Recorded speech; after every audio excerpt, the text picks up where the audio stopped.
Welcome, Mr. Alister Chapman, all the way from Bucknell on Berkshire. How are you doing tonight, Alister? Hey, I'm good, Jesse. How are you? We're doing great, thank you very much. And we're so happy to have caught you at home. Of course, you spent the last week at IBC. How was that?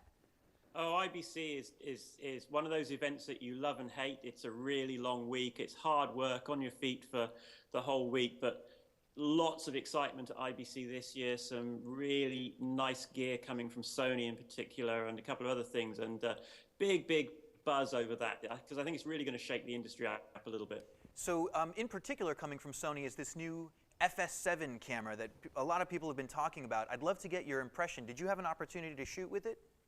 Yeah, I had a good play with it in Amsterdam, and I am blown away by it. Really impressed. So needless to say, you don't remember anything about it? No, nothing at all. No. No, but No. Of what you do recall, let me hear it. What does it shoot on? What does it record? What codecs can we expect from it? Sure. Well, I spent 5 days being grilled by several thousand people over the camera. You couldn't get near it on the booth, on the Sony booth. There was a massive crowd around it, so non-stop talking about it. So the name, really catchy Sony name, PXW-FS7. Right. Yeah, they just roll off the tongue, those names. Anyway, it's a great camera. Essentially, it's their PMW F5 in a new housing. There's a few things that are missing that the F5 has, not many though, and some really cool features as well. So you've got the ability to shoot conventionally, normal codecs, normal gamma and stuff like a normal video camera, but also with Cine style shooting, with Cine EI, with lookup tables. You can even load your own lookup tables into it. And of course, a really nice big super 35mm sensor, the same sensor as the F5 has. Now that F5 sensor is awesome, but I remember having a lot of trouble connecting a Canon lens to it. What's the lens mount on the FS7? Oh, well, this is one of the really nice things about the FS7 is it's E-mount. Okay. So, of course, there's all the Metabones adapters and all the other E-mount adapters out there for Canon EF. You've even got autofocus on this camera, which is really nice. So the F5 doesn't have crazy. Autofocus. Okay. It is, and an amazing new lens as well, a 28 to 135mm power zoom, servo zoom lens, F4, parfocal, zoom in and out all day long. F4 the whole way through? Yeah, F4 all the way through. Great. Really nice lens. It's it's not the best lens in the world. If you want the ultimate picture, you'd put a nice prime lens on the camera. But for a good all-round run and gun lens, it's brilliant. And it's only about $2,500 for the lens. And the camera, I believe, is around about, in the US, going to be around about the $8,000–9,000 mark. So this is a real bargain. You mentioned that I can record on the QXD cards. I can get 50 megabit per second XD cam. I can get XAVC at 50 or 100 megabits per second. What else can I record? Well, you can get lots. So the cards are XQD. They've been around for a little while. Nikon used them in some of their cameras. You can get them on Amazon or, of course, to your favorite Midtown dealer. Where all right, Midtown Video. Deal, I'm sure. But their new cards are very, very fast. You have XD cam up to 50 megabits, 8-bit, 42. Then you go up to XAVC. Now in HD, that's 10-bit, 42, so 10 bits, really good for grading, good for post-production. You have iframe and long GOP, so 50 megabits iframe, 100 megabits per second long GOP in HD. But then you also have 4K, so this camera has 4K out of the box built in, and in 4K long GOP, it's 100 megabits per second, and iframe 200 megabits per second at 24, 25, 30 frames per second. In 4K, you can go all the way up to 60 frames per second. Wow. And the bit rate then goes up to about 440 megabits per second. So it on gets pretty the heavy QXD then. cards? Yeah, on the XQD cards. XQD cards, of course. XQD, and then in HD, you can go all the way to 180 frames per second. So a little bit of slow-mo. Yes, you have super slow-mo, 4K recording internally, and you can even put a little extra box on the back, an extension box on the back. And that adds ProRes recording onto the XQD cards, as well as a RAW output for an external RAW recorder, and it's 12-bit linear RAW. So the options, what you can do with this camera is just incredible. That's amazing. I'm sure people are going to be lining up outside the door to get their FS7s. But you bring up something interesting, the ability to shoot ProRes, but even more interesting, the ability to shoot RAW. Now there was one other product that you mentioned really caught your attention for about $2,500 at IBC this year that's going to help out DITs. Talk to me about this Nexto DI. Yes, so next to DI, they're a company I've used for some of their products for a long time. So they have these little storage boxes that you just pop your S/S card or your media in the side of. Press the button. XQD card reader? Yes. Okay. Well, the new one does XQD. The original ones don't. Okay. So they used to do S/S and P2, SD, compact flash. So throw out your old Nextos and buy a new one. Well, maybe. But this is a bit bigger. The old ones were the size of a paperback book. Okay. So the new one's about the size of a house brick. So yeah, it's a bit bigger. That's about right. And this one has 2 internal drive trays that you put your own drives into, and then different modules for different cards.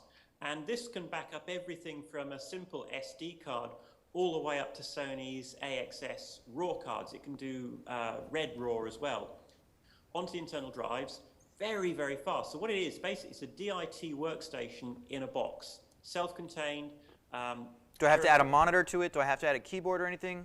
No, nothing. It has a 5-inch touchscreen display, so you just touch the screen to do what you want. You also can plug in an HDMI monitor to it as well. Cool. For playback of your clips and your footage. It creates log sheets of what you've copied, does CRC checking and everything else. So it's a really very fast, very secure, very easy, above all, way to back up material securely. The role of the data wrangler on set is one that's often given incorrectly, in my opinion, to the least talented person. Absolutely. Probably the cheapest person. And it should be, I mean, that's your most important thing is your data. Oh, absolutely. If the data wrangler messes up, your entire shoot's down the chute. Yeah. You know, it's just, that's it, it's gone. Yeah. But this, hopefully a box like this will stop mistakes from happening because you just put the card in and it says, do you want to copy me, yes or no? And you just press yes and it just does it, checks it, makes sure it's okay. And it's simple little things like if you get a card and you're not sure whether it's backed up, well, if you put it in the machine, it will tell you straight away, yes or no, it's been backed up. So fantastic. It's a really good little device, and it's around about $2,500. It won't be available to the end of the year, but a very exciting new device. So this will handle raw data just as though it were compressed to some other kind of codec. This is a great DI station for raw data, yeah? Yeah, it's designed to do RAW. I believe it will do RAW at launch.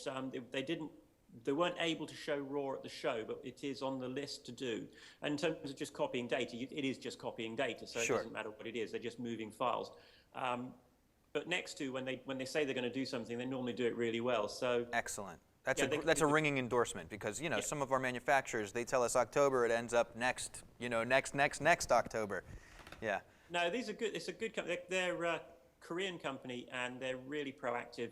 And one of the great things about them actually is they really listen to us, the end user, and a lot of stuff that has been fed back to them over the years gets incorporated in follow-on products or even in just firmware updates to their existing products. So it's a really good thing. So Alister, I'm sure you're aware, but we at Midtown Video represent a lot of end users, and one of the most common requests we've had is a seminar on how to handle raw data. So we've invited you to come October 24th and 25th. It's a Friday and a Saturday to break down. Well, why don't you tell us what you're going to break down? Yeah, I'm really looking forward to this. This should be a really good event. It's really nice to have 2 days because we're going to cover a whole load of stuff. So we're going to start off with, first of all, what is the difference between RAW and standard gamma? Why would you choose one over the other? Because RAW is incredible. RAW is amazing, but it's not for every single production. Sure. So we're going to look at the whole thing. We'll look at gamma. What is gamma? What does gamma do in a camera? Why is it important? And what happens when you change gamma? And we'll look at that. So we'll start with conventional gammas, conventional shooting style, and then we'll look at all of those. We'll look at color matrix. What's the difference between color gamuts when you have a big gamut and a small gamut? And then work our way on to RAW and working with RAW, different types of RAW and what you can do with RAW. And as part of that, we'll look at post-production and handling your footage in post from standard gammas all the way through to S-Log and RAW log gammas. And although this will be biased towards Sony cameras because that is what I tend to work with the most, the principles, the theory, all the other stuff will apply to any camera. So if you want to know what gamma is, if you want to know how these things work and why they're so important, this is going to be a great workshop.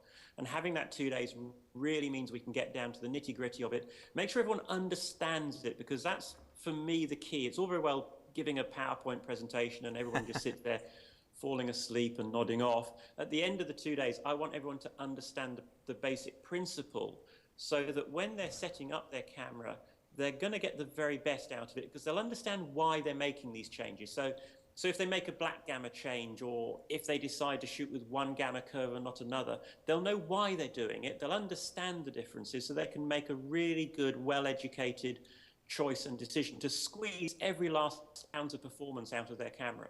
Fantastic. Well, thank you so much for your time today. We're all very, very much looking forward to your seminar at the end of the month of October.